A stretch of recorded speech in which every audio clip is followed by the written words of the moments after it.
Prenons Jean chapitre 10.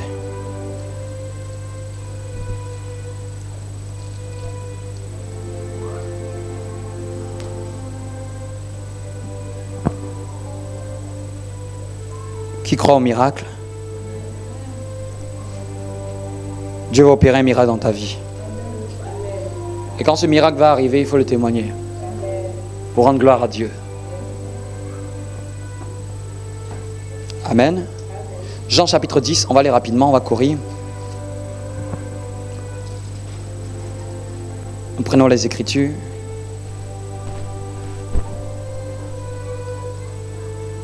Notre thématique était prospérer dans l'écoute du Saint-Esprit. Avec moi, dis avec moi, prospérer dans l'écoute du Saint-Esprit. Donc, je disais dimanche dernier que c'est un sujet hautement important. Parce que être chrétien et ne pas écouter le Saint-Esprit, ne pas discerner sa voix, c'est comme rouler à une destination que je ne connais pas. Sans GPS, je roule, je ne sais pas si je pars dans un ravin, je ne sais pas si je vais contre un mur ou je roule même à contresens. Donc c'est bien de rouler, mais c'est très important d'avoir l'orientation. Donc une des choses, après être converti, après être né de nouveau, baptisé, après avoir reçu le Saint-Esprit, l'une des choses très importantes, c'est de développer l'écoute du Saint-Esprit. L'écoute au Saint-Esprit. Quelqu'un me comprend? Dis avec moi, il est très important d'écouter le Saint-Esprit. Je me rends compte que c'est un sujet trop important. La Bible dit que sans vision, le peuple de Dieu est sans frein. C'est-à-dire que là où il faut s'arrêter, on ne sera pas là où il faut s'arrêter. On ne sera pas là où il faut tourner. On ne sera pas là où il faut avancer. Ce n'est pas la quantité de prière qui fait la vie d'un enfant de Dieu. C'est la qualité d'écoute. Plus tu écoutes Dieu, plus tu vas prospérer. Quelqu'un peut beaucoup prier et être frustré. Amen. Tandis qu'avec Dieu, c'est plus l'écouter. Et je disais dimanche dernier que prier est un moyen d'écouter l'esprit. Prier n'est pas le but. Prier est un moyen d'écouter l'esprit. Si on a cru que prier était le but, quelqu'un peut prier et il a fini la prière et ça s'arrête. Et voilà pourquoi beaucoup de prieurs sont frustrés. Beaucoup de prieurs ne savent pas qu'est-ce que Dieu pense, qu'est-ce que Dieu veut, qu'est-ce que Dieu veut accomplir dans leur vie. Amen. Est-ce que je vais vite ou bien il faut que je ralentisse un peu?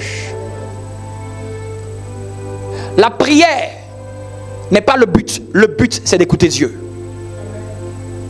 Donc lorsque nous allons dans notre temps de prière, il faut que nous gardons plus à l'esprit. Je viens pour écouter Dieu. Et pendant que j'attends Dieu, que Dieu me parle, je demeure dans l'atmosphère de la louange, de l'adoration. Je demeure en prière. Je reste dans sa présence. Donc si je n'ai pas compris ça, je vais venir prier et je vais clôturer la prière sans que Dieu ait parlé.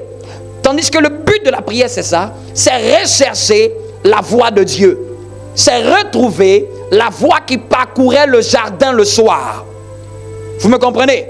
C'est retrouver cette voix-là. Cette voix-là parcourt. Je dois la retrouver. Donc je viens dans la présence de Dieu pour écouter. Amen. Et j'ai dit, pour écouter, il faut s'attendre. Pour écouter, il faut être patient. Pour écouter, il faut chercher. Amen. Donc, ne soyons pas fiers d'avoir fait beaucoup de prières seulement. Soyons plutôt axés sur, au bout de tout cela, qu'est-ce que j'ai reçu de Dieu? Au bout de ce temps de jeûne, qu'est-ce que j'ai reçu de Dieu? Qu'est-ce que Dieu m'a dit? Au bout de tout, qu'est-ce que j'ai reçu comme instruction de Dieu? Parce que c'est l'instruction de Dieu qui change la vie de quelqu'un. L'homme ne se nourrira pas seulement de pain, mais de toute parole. Je me nourris. Un être humain se nourrit des paroles qui sortent de la bouche de Dieu. Ce n'est pas ce que je dis qui me nourrit, c'est ce que Dieu dit qui me nourrit. Vous me comprenez? C'est ce qui sort plutôt de la bouche de Dieu. Ce n'est pas ce qui sort de ma bouche. C'est ce qui sort de la bouche de Dieu. Donc c'est-à-dire que prier, je dois plutôt développer ma qualité d'écoute. Je dois beaucoup être dans l'attitude d'attendre Dieu. Amen. D'attendre Dieu, de m'attendre à Dieu. dans l'attitude de ce que, Seigneur, qu'est-ce que tu dis? Dans l'attitude de questionner Dieu. Comment tu vois cette chose? Parce qu'il y a des choses, si tu ne poses pas de questions à Dieu, tu n'auras pas de réponse. Amen.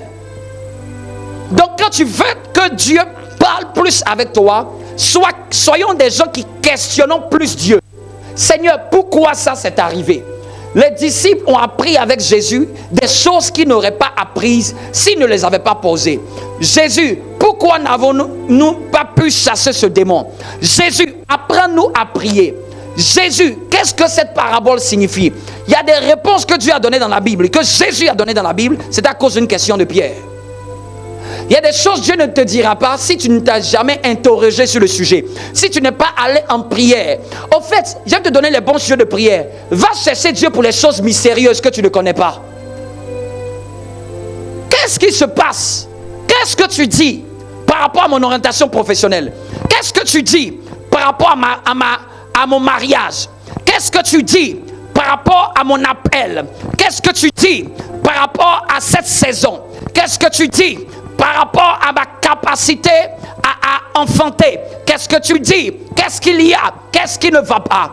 C'est quoi le problème? Dis-moi qu'est-ce qu'il y a? Pourquoi ma famille se trouve dans cet état? Pourquoi nous sommes comme ça? Pourquoi je réagis comme ça? Dis-moi, pose des questions, interrogeons Dieu. Ça, c'est une des clés pour commencer à écouter Dieu. Soyons beaucoup dans l'interrogation. Et cette interrogation peut te pousser à chercher dans les Écritures. Parce que je disais, lorsque nous étions priés en ligne, quand quelqu'un ne sait pas à quoi sert cette bibliothèque, il va se promener dedans sans rien comprendre. C'est une bibliothèque, c'est pour ça qu'on appelle Bible. Une bibliothèque, c'est-à-dire que dedans il y a beaucoup de thématiques. Dedans il y a beaucoup de compartiments. Il y a beaucoup de thématiques et de sciences différentes. Et en fonction de ce que tu cherches, tu ne vas pas t'attarder dans le même couloir. Donc souvent chercher Dieu, chercher des réponses, c'est d'ouvrir la bibliothèque de Dieu et avec la prière, au moyen de la prière, de commencer à chercher une réponse à des questions. Si ta question est une question de géographie, tu ne vas pas te promener dans le couloir de la bibliothèque qui parle de l'histoire. Il y a des informations dans la Bible. Si on les avait rayées, ça peut choquer. Si on les avait rayées, ça ne change rien à la vie de quelqu'un. Vous me comprenez un peu? Vous me comprenez un peu? Mais il y a des informations en fonction de ton besoin. Donc souvent, il va te donner une grande motivation de prendre la Bible. Il faut avoir un objectif. Tu cherches quoi? Qu'est-ce que tu cherches? Tu veux avoir une réponse à quoi? Tu veux comprendre quoi? C'est large. C'est un menu. Mais tu veux manger quoi? Tes entrailles spirituelles sont attirées par quoi? Tu veux comprendre quel mystère du royaume? Tu veux comprendre quelle sagesse de Dieu? Et c'est ça qui fait que quand tu vas te lever, tu vas dire, je vais lire Apocalypse. Je ne vais pas lire. Quand on va te dire Matthieu, tu as dit non, ce n'est pas ce qui est dans Matthieu qui m'intéresse. C'est ce qui est dans Apocalypse qui m'intéresse. Parce que je veux comprendre plutôt la fin des temps. Je veux comprendre plutôt ceci. Je veux comprendre plutôt l'œuvre de la croix. Tu vas t'attarder, tu vas sélectionner même des passages différents. Parce que ces passages parlent de la même thématique. Ça, c'est un grand moyen que je te donne. Pour ne pas t'ennuyer avec la Bible. Aie un désir de savoir ce que tu cherches. Ce que tu veux apprendre. Ce que tu veux savoir. Ce que tu veux que Dieu t'explique en détail. Je vais apprendre sur la prière. Tu vas t'attarder sur les hommes de prière. Tu vas t'attarder sur les parties où on a parlé de la prière. Je vais en savoir plus sur l'amour de Dieu. Tu vas t'attarder de partout où on a parlé de l'amour de Dieu. C'est comme ça qu'en fait on marche avec Dieu. Si tu penses que c'est juste en lisant comme un livre de littérature, ça va être comme un livre de littérature. Et c'est là que j'ai des questionnements. J'ai des questionnements. Donc j'avance. Et j'ai dit que pour écouter la voix de Dieu, elle est structurée en 3 catégories. On a dit dimanche dernier que Dieu étant un Dieu un, mais en 3 facettes, du coup, sa voix va s'exprimer selon ces 3 facettes. Il va avoir la voix du Père, il va avoir la voix du Fils et il va avoir la voix du Saint-Esprit. Les trois vont nous parler. Amen. les trois vont s'exprimer. Et chaque voix a une caractéristique qui lui est propre, a un fondement qui lui est propre. Vous me suivez? La voix du Père vient pour un but. La voix du Fils vient pour un but. La voix du Saint-Esprit vient pour un but. Les trois sont un. Un ne va pas contredire l'autre. Ils sont un. Le Dieu est un. Mais c'est juste qu'il se révèle de base par trois manifestations. De base par trois caractères. De base par trois facettes. De base par trois formes de personnalité. Par trois expressions de sa personne. Amen. Vous me comprenez un peu? Et on avait dit que la première voix qu'on a vue, c'est la voix du Père. Dis avec moi la voix du Père. Légèrement. Et la voix du Père s'exprime par trois grands canaux. Donc quand je parle de la voix du Père, ne pensez pas seulement en termes de voix. Ou si vous voulez, le canal d'expression du Père. Je peux utiliser ce terme. Comment le Père va plus parler. Et on a vu que le Père dans la Bible, par rapport à ce qu'on a dit dimanche dernier, je ne vais pas revenir dessus, qu'autrefois, Dieu a parlé à nos pères à plusieurs reprises et de plusieurs manières. À nos pères parlaient prophètes. Vous me comprenez un peu? Donc on a vu que le Père a beaucoup parlé par les prophètes. Et on a lu encore dimanche dernier que on a vu Dieu donner une information de comment il parle aux prophètes. Il a dit aux prophètes, c'est par des songes et par des visions. Vous me comprenez un peu? Donc, les songes et les visions sont deux canaux d'expression de la pensée du Père. Quelqu'un me suit? Et à Moïse, il a dit, toi, je te parle bouche à bouche. Ce que j'appelais la voix audible de Dieu. C'est la voix que j'entends de l'extérieur. Amen. Vous me comprenez? Là, quand je vous parle, vous entendez ma voix. Mais vous entendez ma voix parce que je suis à l'extérieur. Vous entendez la voix que vous entendez là vient de l'extérieur. Elle ne vient pas de l'intérieur, elle vient de l'extérieur. Et donc les trois canaux du Père, c'est les songes, les visions et la voix audible. Vous me comprenez un peu? Et la voix audible. Vous me comprenez un peu? Est-ce que ça peut aller? Est-ce que ça va avec ça? C'est les trois canaux d'expression du Père. Et j'ai dit que le Père en général, j'ai dit en général parce que c'est de base ça, et Dieu peut faire souvent selon sa souveraineté. Mais de base, les canaux du Père viennent plus pour nous révéler des choses cachées. De base, c'est pour ça que quand souvent tu as un songe, tu as une révélation. Dieu vient t'expliquer quelque chose que tu ne connais pas, ou Dieu vient te révéler un état. Dieu vient te révéler un état de ta famille. Dieu vient te révéler un état de ton église, un état de ton âme. Les canaux du Père viennent plus apporter une révélation. Ils viennent aussi pour révéler aussi la destinée. Voilà pourquoi quand Joseph a songé, il a songé au sujet de son futur. Il a songé plus de 15 ans en avance de ce qu'il allait devenir. Les canaux du Père viennent aussi pour révéler plus la destinée. Si en général, vous voulez faire attention plus à ce que Dieu pense de vous par rapport à votre destinée, la plupart du temps, je dis la plupart du temps, ça va être caché dans un rêve. En général. Les canaux du Père se déclinent de cette manière. J'ai dit, parle, révèle les mystères cachés.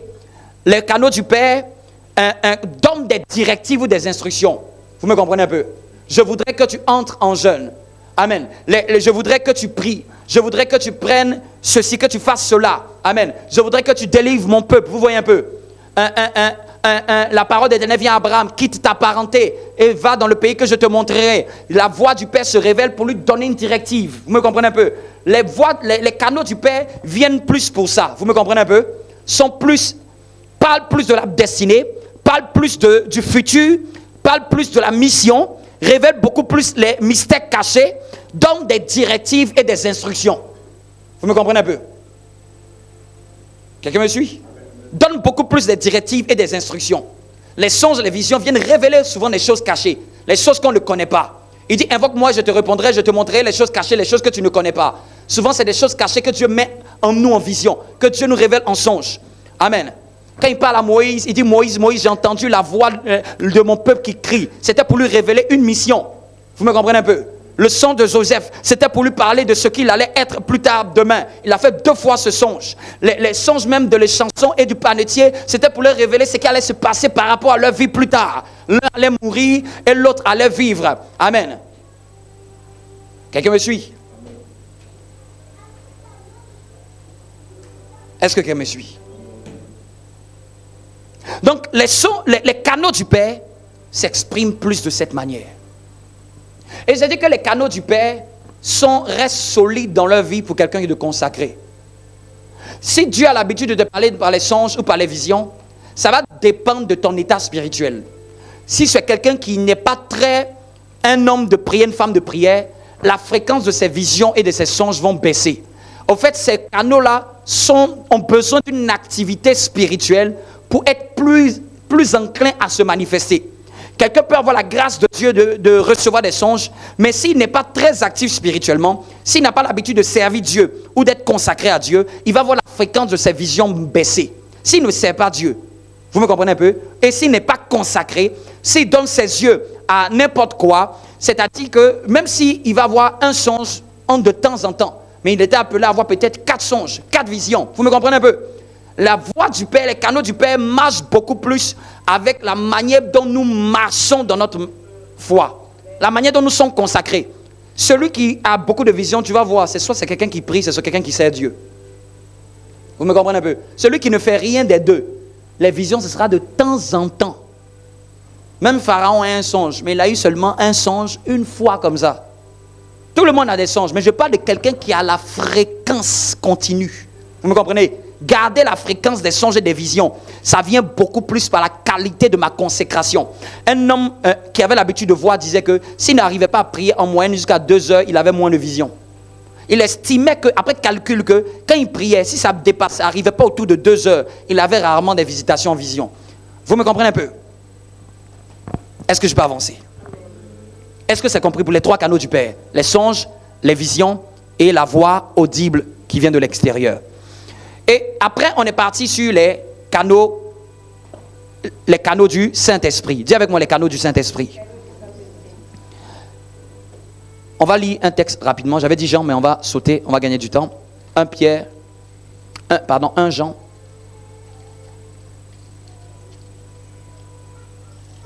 Tu es fatigué? 1 Pierre. Doucement de l'autre côté, s'il vous plaît. 1 Pierre, chapitre...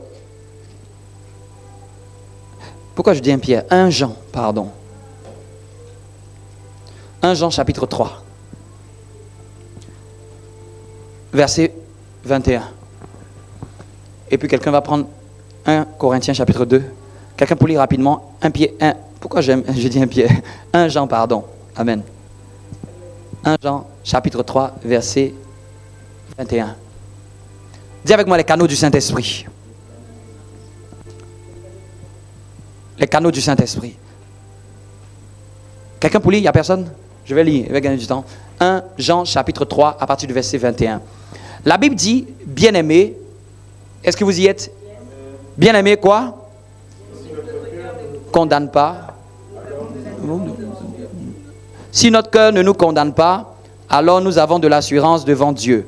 On peut répéter encore, bien-aimés, si notre cœur ne nous condamne pas, Dieu. On va lire 1 Corinthiens chapitre 2, verset 9. C'est un verset que nous connaissons.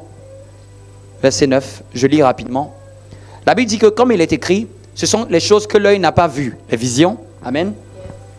Les choses que l'oreille n'a point entendues. Quand je dis les choses que l'œil n'a point vues, les visions et les songes. Hein. Amen. Ce que l'oreille n'a point entendu, la voix audible. Amen. Et qui ne sont point montées au cœur de l'homme.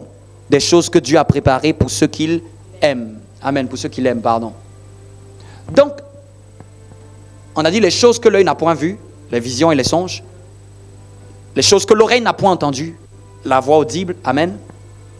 Maintenant, après, on a dit les choses qui ne sont pas montées dans le cœur de l'homme. Donc, c'est-à-dire que les canaux du Saint-Esprit, puisque le Saint-Esprit habite en nous. Qui croit que le Saint-Esprit habite en lui? Puisque le Saint-Esprit habite en nous, le Saint-Esprit va s'exprimer par notre cœur, au travers de notre cœur. Vous me comprenez un peu? Les canaux du Saint-Esprit, les canaux qui lui sont propres, viennent plus par ce qui va communiquer à notre cœur. Quand c'est pour les yeux, on dit vu. Amen. Quand c'est pour l'oreille, on dit entendre. Mais quand c'est pour le cœur, on dit quoi? Quel est le verbe qui a été utilisé? Monter. Dis avec moi, monter. Un autre synonyme du mot qui a été utilisé pour dire monter, c'est se lever, pousser. Pour le cœur, bizarrement, on ne dit pas voir, on ne dit pas entendre. On dit monter, se lever, pousser. C'est un des premiers canaux. Et c'est ce que j'ai appelé le témoignage intérieur. Le témoignage intérieur ou la conscience de Dieu. Qu'est-ce que cette manière du Saint-Esprit de parler? Au fait, cette manière du Saint-Esprit n'est pas une voix. C'est quelque chose qui va monter dans ton cœur. Vous me comprenez un peu? Et on avait lu 1 Jean. On a dit quoi? Bien-aimé, si notre cœur ne nous avons auprès de Dieu de la... Le témoignage du Saint-Esprit dans le cœur, il a 2 bornes. Il ne dit pas 3 choses. C'est soit il t'accuse, c'est soit il te donne de l'assurance. Vous me comprenez? Bien-aimé, on dit ce qui n'est pas monté dans le cœur de l'homme. Et après, on a vu maintenant, Jean dit au sujet du cœur, si notre cœur ne nous condamne pas, nous avons auprès de Dieu de l'assurance. Condamner, c'est accuser aussi. Assurance, c'est paix. La paix, la foi. Quand l'un des canaux du Saint-Esprit, que j'appelle le témoignage intérieur, il n'a que 2 bornes. Soit ça élève, ton cœur élève une voix pour t'accuser, soit ton cœur élève sa voix pour te donner de l'assurance et de la paix. C'est comme ça que tu sauras que le Saint-Esprit t'exprime sa pensée. C'est-à-dire que tu ne vas pas entendre de voix. Il y a certaines choses que tu ne vas pas entendre de voix. Tu ne vas pas avoir de songe. Tu ne vas pas avoir de vision. Tu vas avoir ton cœur qui a de l'assurance de le faire. Si tu penses que tu as besoin de voir pour faire seulement les choses de Dieu, tu vas rater la pensée de Dieu. Et la plupart du temps, pourquoi cette voix est comme ça? C'est plus par rapport au choix qu'on doit faire.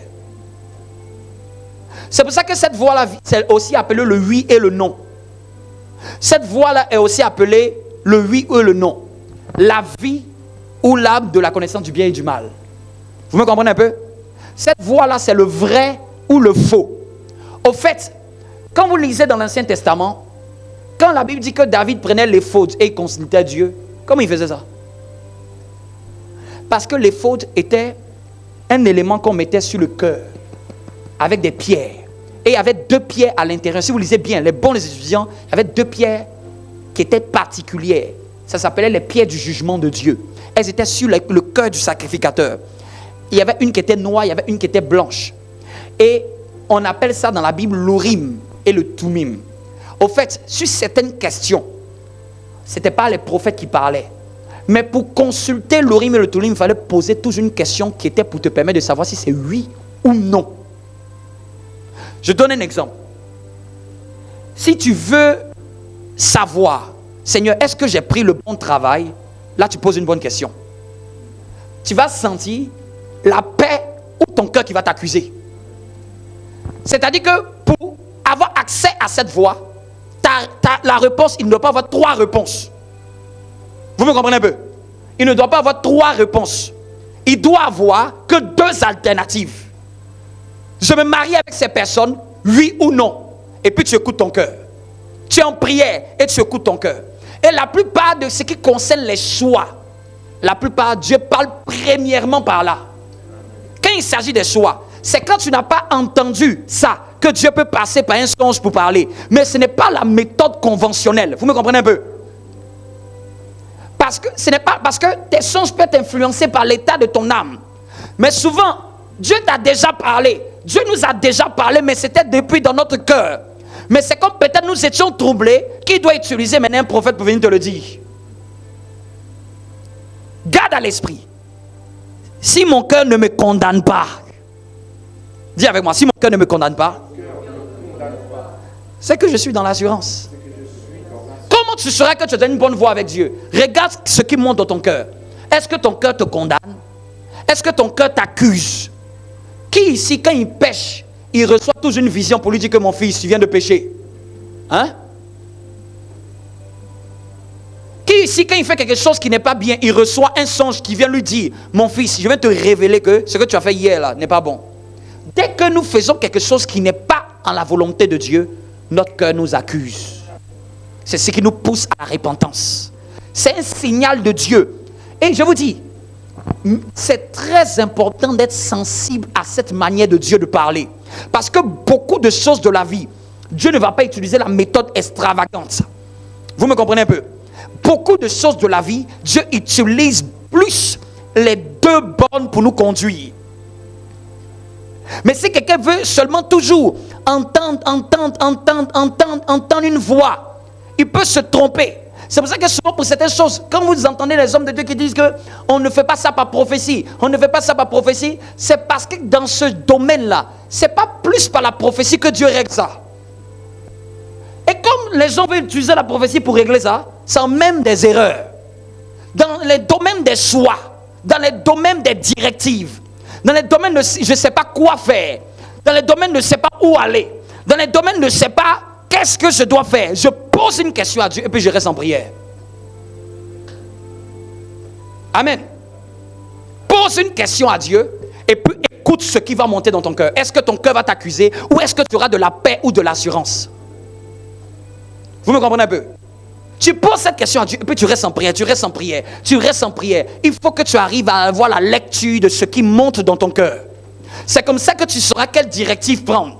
Parce que tous les jours, nous n'aurons pas une voix qui va venir nous dire, mon fils, je veux que tu prennes cette voie. D'ailleurs même, c'est très rare que Dieu parle comme ça à quelqu'un. Quand ça arrive, c'est que je sais que la personne a plus un appel prophétique. Vous me comprenez un peu? Mais pour un enfant de Dieu normal, le Saint-Esprit est déjà à l'intérieur de nous. Le Saint-Esprit déclenche le oui ou le non. Il déclenche le vrai ou le faux. Il te déclenche l'assurance ou il te met juste une tristesse qui va te pousser à la repentance. Amen. Ça, c'est un des canaux du Saint-Esprit. Mais dis avec moi, il n'y a pas que seulement ce canal du Saint-Esprit. J'ai touché un autre canal du Saint-Esprit que j'appelle la voix douce. Amen. La voix douce. Vous allez noter cette référence. Dis avec moi la voix douce. La voix douce.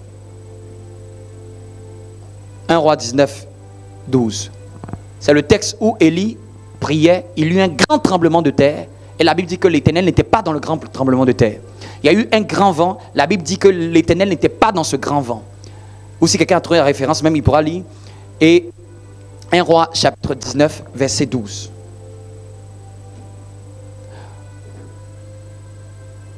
Un Roi chapitre 19, verset 12. La voix douce du Saint-Esprit. Dis avec moi la voix douce. La voix douce du Saint-Esprit, c'est cette voix-là qui nous emmène à changer. C'est pour ça que vous voyez que dans la plupart des églises, beaucoup de chrétiens prient, mais il y a moins de chrétiens qui sont changés.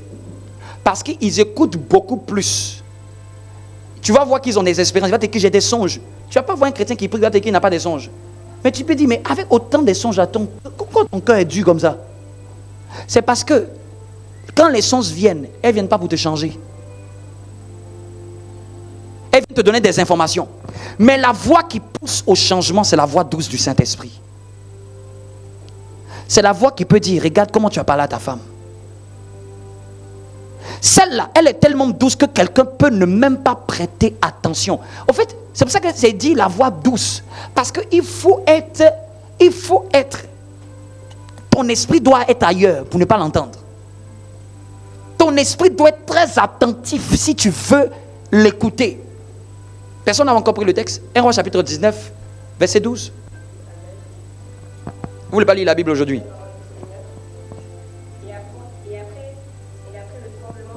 Et après le tremblement de terre, un feu.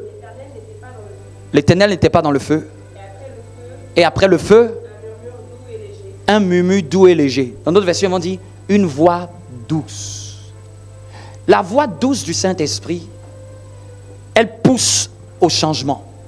Elle pousse à mettre en pratique la parole de Dieu. C'est cette voix-là même, tu l'as déjà entendue. Souvent, cette voix te dit, prie. Elle est tellement douce, c'est tellement insignifiant. Tu sens dans ton cœur qu'il y a une voix qui te dit, prie. Qu'il y a une voix qui te dit, jeûne. Qu'il y a une voix, au fait, cette voix-là conduit beaucoup. Quand il dit qu'il nous conduira dans toute la vérité, c'est par la voix douce du Saint-Esprit. Mais il ne vient pas crier. C'était qui t'a parlé. Si tu n'as pas prêté attention, ça monte juste dans ton cœur. Si tu es trop distrait, tu ne la captes pas. C'est la voix aussi que je peux appeler, si je peux catégoriser, les canaux du Père expriment beaucoup plus la puissance de Dieu. Les canaux du Saint-Esprit expriment beaucoup plus l'amour de Dieu. Si tu vois un chrétien qui change et qui a fait un travail sur son caractère, je sais c'est quelqu'un qui écoute beaucoup la voix du Saint-Esprit, la voix douce du Saint-Esprit. C'est quelqu'un qui est très sensible aux détails. La voix douce, elle donne des détails. Elle peut toucher un petit aspect que même tu n'as pas vu. La voix douce, elle pousse au changement. La voix douce, c'est celle qui revient vers nous même quand on a péché. Nous, on pêche, mais c'est Dieu qui vient vers nous. Nous, on a tort, mais c'est Dieu qui vient vers nous. Et imagine un chrétien qui dit que non, c'est lui qui a tort, c'est lui qui doit venir vers moi. Dieu lui-même, quand Adam a tort, c'est lui qui est venu vers Adam. Donc ça veut dire que quand un chrétien veut marcher avec le Saint-Esprit, si quelqu'un a tort, bibliquement, c'est moi le plus spirituel qui doit venir vers lui. Si quelqu'un a tort et puis il est resté caché, comme Adam, j'ai eu peur. À cause de ce que j'ai fait là, je suis resté dans mon coin. Celui qui est le plus spirituel, c'est lui qui doit dire, où es-tu? Je ne te vois plus. Vous imaginez, ça, Adam pêche, c'est lui qui a tort. Et la voix de Dieu vient. Où es-tu? Je ne te vois plus. C'est la voix de l'amour de Dieu. C'est la voix qui revient constamment nous ramener sur la bonne voie. C'est la voix qui nous a menés même à la conversion. La plupart du temps, si tu te demandes ta conversion, tu t'es converti suite à quoi? Est-ce que tu as vu un éclair et un tonnerre? Tu as écouté un message, tu as écouté une parole, et puis il y a une voix douce qui t'a dit, est-ce que tu ne peux pas le faire? Est-ce que tu ne peux pas donner ta vie à Jésus? C'est la voix qui pousse à la repentance, au changement. C'est la voix qui nous emmène à marcher dans le caractère de Dieu, à obéir à la parole de Dieu. C'est la voix qui peut te dire, aujourd'hui tu n'as pas prié. C'est la voix qui peut te dire, aujourd'hui tu n'as pas fait ce que tu avais dit que tu avais fait. C'est la voix qui nous rappelle à l'ordre. C'est la voix qui nous conseille. C'est la voix qui est là pour ne pas pour dire attention. C'est la voix qui nous prévient. C'est la voix qui est là H24 avec nous. H24.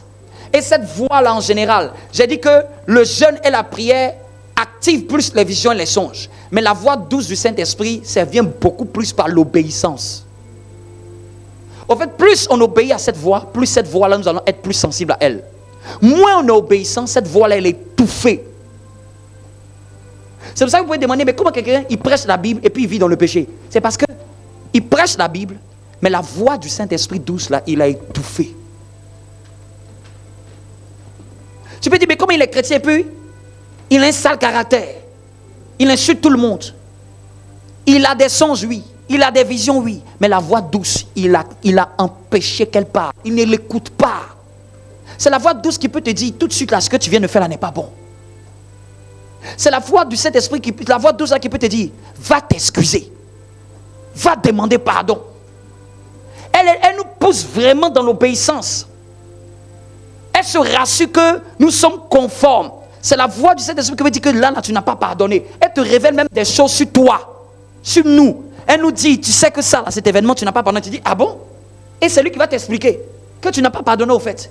Regarde, parce que tu réagis de cette manière, tu n'as pas pardonné. C'est la voix qui nous révèle plus sur ce que nous sommes. C'est la voix qui nous révèle plus sur nos défauts, nos caractères. C'est la voix qui vient nous dire ce en quoi nous devons changer. Nous devons aller vers des transformations. Elle nous rappelle des versets. Quand il dit, je vous rappellerai des choses à venir. C'est la voix qui nous rappelle des versets. Elle peut te rappeler la parole du pasteur.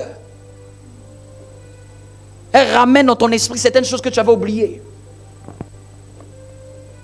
Dis avec moi, sois sensible à la voix douce du Saint-Esprit. La voix douce du Saint-Esprit, elle se développe beaucoup plus quand un chrétien n'est pas seulement un prieur, mais c'est un adorateur. C'est quelqu'un qui a des temps de romance avec le Saint-Esprit.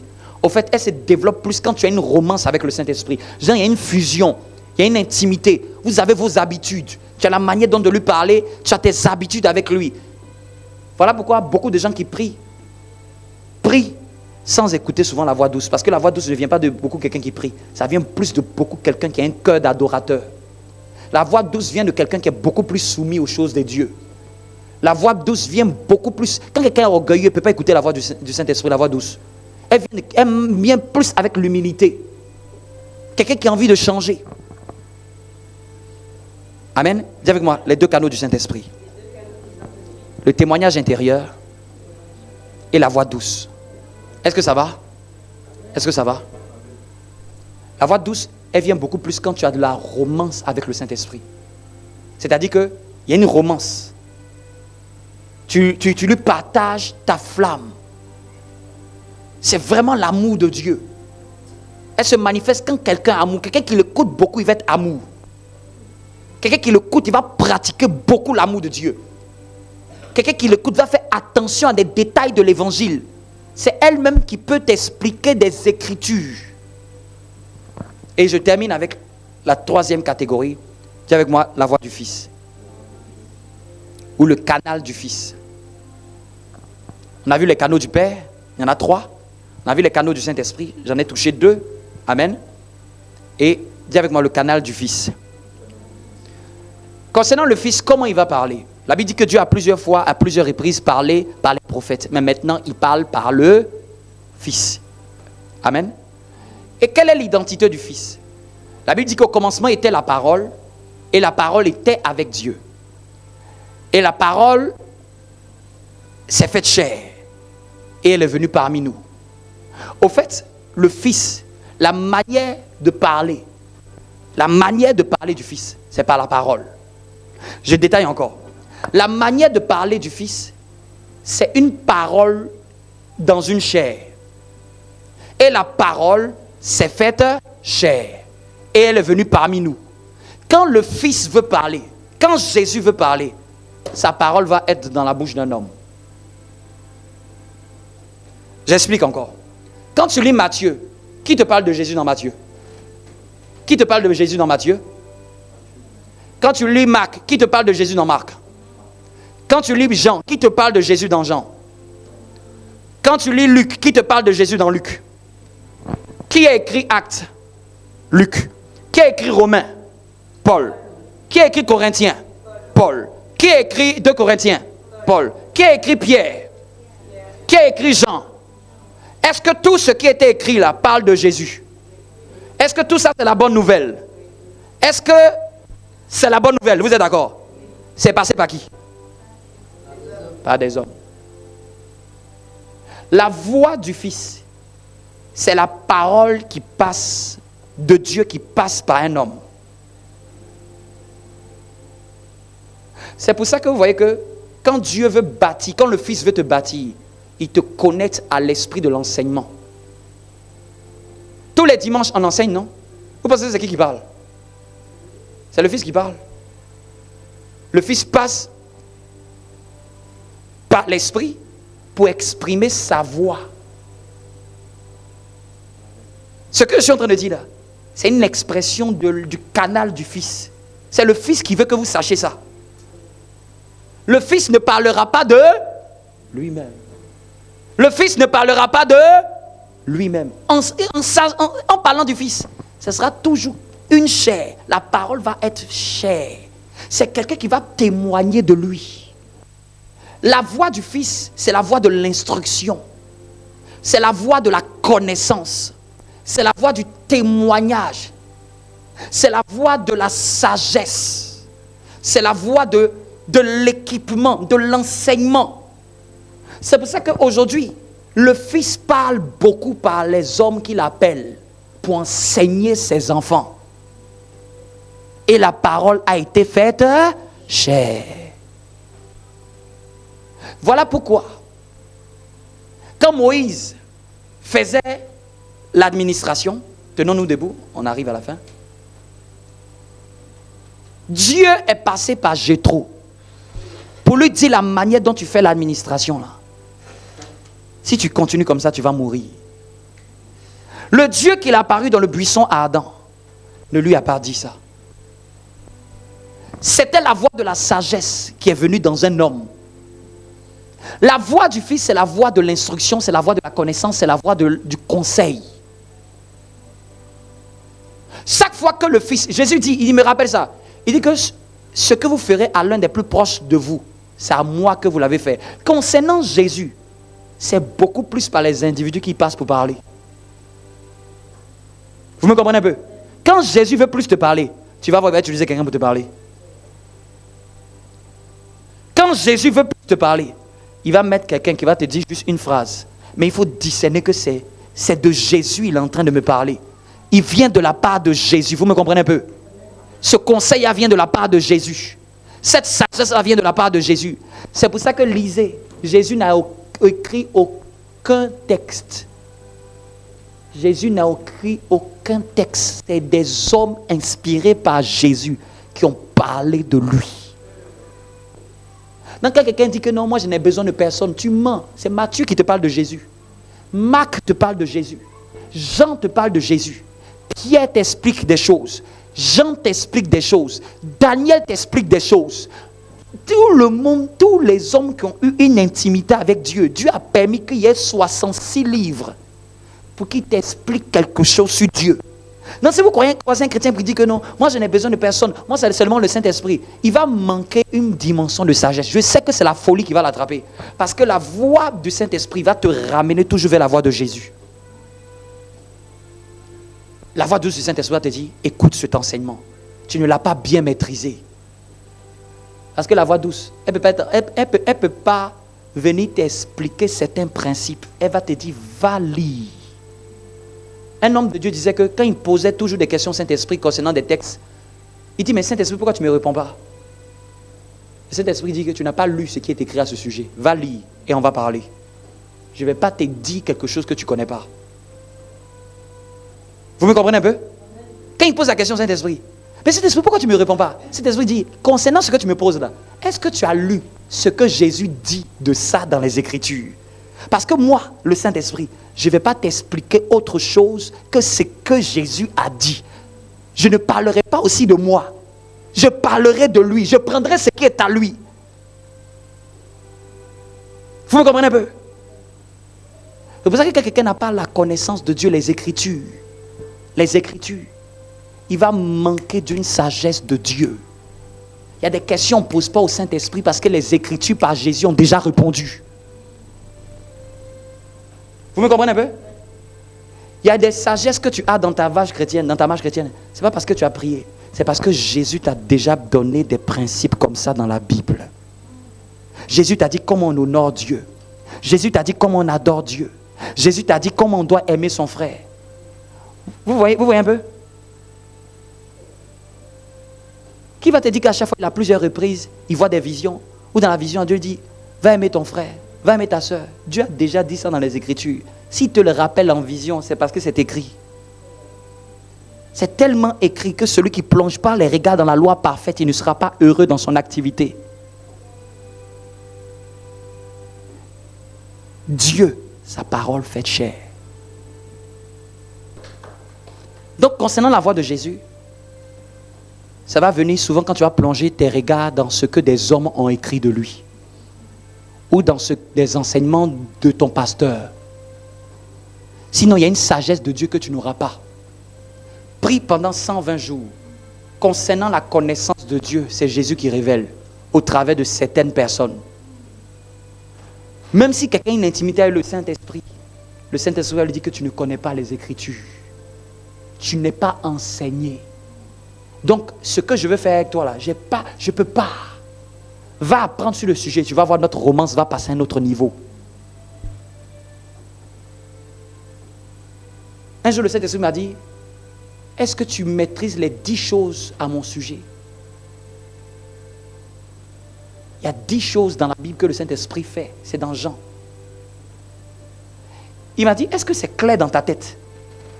Je dis oui, il faut que j'aille dans mes notes pour que je puisse relire. J'en connais quelques-unes. Tu nous montreras les choses à venir. Tu nous rappelleras. Tu nous conduiras. Il dit, est-ce que tu les connais jusqu'à les 10 par cœur? Il dit que si les 10 ne sont pas dans ton cœur, comment tu vas savoir que c'est moi qui suis en train de faire? Comment tu vas savoir? Moi, je dois m'exprimer. Mais ce que Jésus a dit de moi, là, tu ne sais pas. Je ne peux pas venir le réexpliquer. Va étudier. Et quand je vais agir, tu diras, ça c'est la première manifestation du Saint-Esprit. Ça c'est la deuxième. Ça c'est la troisième. Ah, je comprends pourquoi le Saint-Esprit fait comme ça. Parce que c'est ce que Jésus a dit.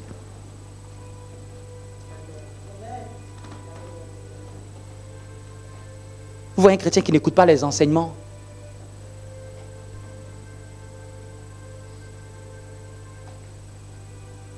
Il y a une profondeur du Saint-Esprit qu'il n'aura pas.